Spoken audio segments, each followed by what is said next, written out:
La Pâque des Juifs était proche et Jésus monta à Jérusalem. Il trouva dans le temple les marchands de bœufs, de brebis et de pigeons qui s'y étaient installés. Ayant fait un fouet de cordes, il les chassa tous du temple, ainsi que les brebis et les bœufs. Il répandit la monnaie des changeurs et renversa leur table. Et il dit à ceux qui vendaient les pigeons, « Ôtez cela d'ici, ne faites pas de la maison de mon père une maison de trafic. » Alors ses disciples se souvinrent de ce qui est écrit, « Le zèle de ta maison me dévore. » Les Juifs, prenant la parole, lui dirent, « Quel miracle nous fais-tu voir pour agir de la sorte ?»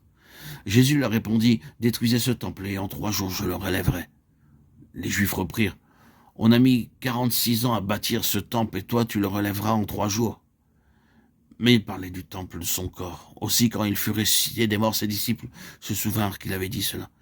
Et ils crurent à l'écriture et à la parole que Jésus avait dite. Jean 2, 13, 21. Il n'est pas nécessaire ici de souligner l'arrière-plan juif. Il avait pour centre le temple de Jérusalem. Pour les Juifs, le temple était tout. Et Jésus parle de la destruction du temple.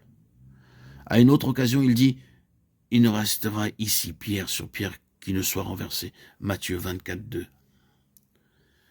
Qu'est-ce donc qui le remplacera? Dieu doit avoir un temple. Jésus dit en effet, « Je suis le temple de la nouvelle dispensation. C'est moi qui prendrai la place de ce vieux temple. Et je serai tout ce que représentait ce temple, mais d'une manière plus entière et meilleure. » Le temple était-il le lieu où les hommes pensaient rencontrer Dieu? Les hommes rencontreront Dieu en Christ d'une manière beaucoup plus réelle que cela. Le temple était-il le lieu où allaient les hommes pour être enseignés de Dieu? Ils apprendront beaucoup mieux à connaître Dieu en Christ qu'ils ne l'ont appris dans le temple. Le temple était-il le lieu où les hommes allaient pour adorer Dieu? Ce sera en Christ que les hommes entreront en contact avec Dieu pour l'adorer. Et cela nous amène à cette révélation merveilleuse que nous avons dans le Nouveau Testament. La révélation de Christ et de tous ses membres devenus un temple pour Dieu. Christ est notre temple, et en lui, nous trouvons tout ce que doit être un temple. Or, combien les hommes se sont égarés à cet égard.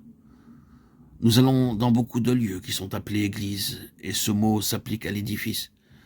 Lorsque les hommes prient dans ces lieux, ils disent habituellement quelque chose dans ce genre. Nous sommes venus aujourd'hui dans ta maison, nous sommes dans cette maison de Dieu. Ils parlent généralement d'un édifice, mais il n'est pas nécessaire d'avoir un édifice pour donner à Dieu un temple. Là où 2 ou 3 sont réunis en mon nom, je suis au milieu d'eux. Matthieu 18, 20. Les chrétiens réunis en Jésus-Christ constituent le temple de Dieu. Ce n'est pas un édifice spécial, mais les croyants qui sont en Jésus-Christ, c'est là ce que Dieu fait dans cette dispensation. Nous le savons, beaucoup de chrétiens ont perdu leurs édifices spéciaux, ou bien n'ont plus la possibilité de se réunir dans ces lieux. Dans quelques endroits, ils se réunissent par groupe de 2 ou 3, jouissent de tous les privilèges de la maison de Dieu, parce que le Seigneur est là. Oui, le temple, c'est désormais Christ, et ceux qui sont en union avec lui.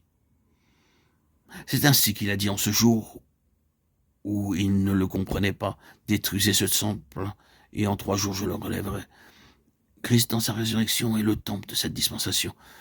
Il savait qu'il parlait en parabole et qu'il répondrait. On a mis 46 ans à bâtir ce temple. Il semblait qu'il l'ait trompé délibérément, mais il annonçait le changement des dispensations.